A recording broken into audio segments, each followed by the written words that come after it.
తేజోమూర్తులు చుట్టం చూపుగా ఈ లోకంలో జన్మించి జీవించి మరణించే వాళ్ళుంటారు. పంచభూతాల కలయికతో రసరమ్యంగా రూపొందిన ప్రకృతిలో భాగమై సకల ప్రాణుల్లో విచక్షణ కలిగి ఉన్న మానవుడిగా జన్మించినందుకు తన్మయులయ్యేవారు ఉంటారు.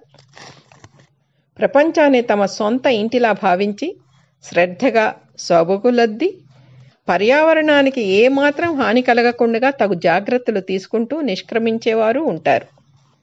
వాళ్ళు ప్రకృతి పట్ల బాధ్యత తీసుకుంటారు. ఇతర ప్రాణుల పట్ల వాళ్లలో కరుణ ఉప్పొంగుతూ ఉంటుంది. భూమిలో పుట్టడం ఒక వరం, పెరగడం ఒక బాధ్యత అనుకునేవాళ్ళు తమ యావజ్జీవిత కాలాన్ని ఉత్తమ కార్యాచరణతో సద్వినియోగం చేసుకుంటారు. ఎప్పుడు క్రియాశీల ఆలోచనలు, తదనుగుణ కార్యాలలో తల మునకలవుతూ ఉంటారు. వ్యక్తిగా ఉత్తమ సంస్కార విలువలతో మనుషుల్లోనే ఉంటూ అరగదీసిన గంధపు చెక్కలా ప్రత్యేకంగా గుబాళిస్తారు. మాటకు కట్టుబడి నిజాయితీకి మారుపేరుగా నిలిచే వారి వ్యక్తిత్వం వెలుగులీనుతుంది. మనసులో ఉద్భవించిన ఆలోచనలకు రూపం కల్పించి యువతకు ఉపాధినిచ్చి దేశానికి ఆర్థిక స్వావలంబన చేకూర్చేవారికి జగమే కుటుంబం.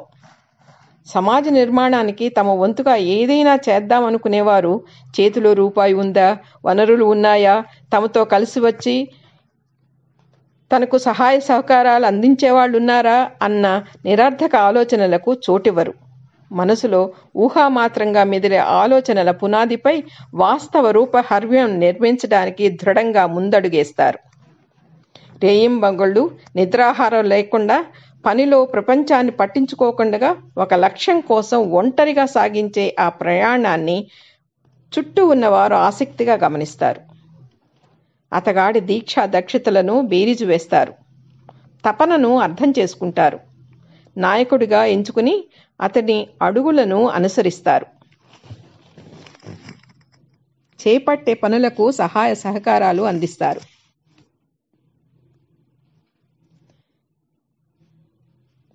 మార్గదర్శిపై వారికున్న పరిపూర్ణ నమ్మకం నడిపిస్తుంది. ఆ విశ్వాసమే వాళ్ళ జీవితాలకు వెలుగుబాటు అవుతుంది, గమ్యం చేరుస్తుంది. ప్రతి వ్యక్తికి ధర్మం ఉంటుంది. వృత్తి ఏదైనా అందులో రాణించి పదుగురి కోసం పాటుపడుతూ ఈ లోకం నుంచి సెలవు తీసుకునేవాళ్ళు ప్రపంచానికి కనబడకపోయినా పేరొందకపోయినా మహనీయులే. ఉపకారం పొందిన కుటుంబాలకి వాళ్ళు సాక్షాత్ ఇలలో దేవుళ్ళు. మనసుకు కళ్ళుంటే అడుగడుగున సాధకులు, బోధకులు, చోదకులు, రూపశిల్పులు కనిపిస్తారు. ప్రాణాలను హరించే వ్యాధులను నామరూపాలు లేకుండా చేసేవారున్నారు. కొండను తవ్వి బాటను ఏర్పరిచి 2 ఊళ్లను ఏకం చేసిన వారు, అసాధ్యమైన ఆనకట్టలను రూపొందించి వ్యాపార విస్తృతిని పెంపొందించిన వారు, అంతరిక్షంలో నివాస యోగ్యతను సాధించిన వారు, మానవ రూప తేజోమూర్తులు. వారు ఈ లోకానికి వచ్చి తమదైన ముద్ర వేసి కనుమరుగైన వాళ్ళు. పుట్టినందుకు మహత్కార్యాలు చేపట్టకపోయినా మాటతో గాయమైన మనసుకి సాంత్వన, అవసరార్థులకు చేయూతను ఇవ్వాలి.